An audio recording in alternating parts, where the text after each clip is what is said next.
So this ongoing Last Dance documentary about the Chicago Bulls' final title-winning season, it's adding some extra pep to the step of the Michael Jordan fans, who seem to have been threatened by the rising status of the current superstar of the game, LeBron James. So the MJ fans are all up into this flashback romanticizing of the glory days of Jordan and the Bulls. Personally, I am rating Jordan no more or no less as a basketball great from watching this series. And let me say this, I rate Michael Jordan highly, but I am a bigger LeBron James fan.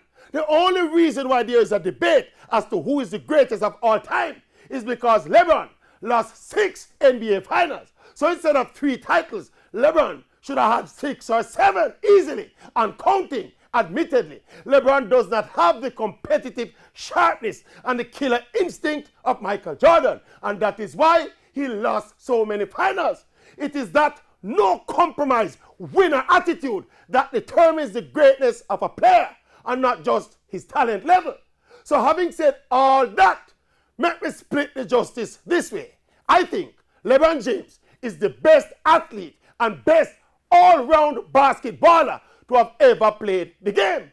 But Michael Jordan, because of his talent, yes, but more because of its competitive ruthlessness, Jordan is the greatest. For the time being. Yes, yes, yes, yes. For the time being. Yes, yes, yes, yes. LeBron's still a player, so LeBron can still pass it. Yes, yes, yes. Yes, he's the greatest for the time being.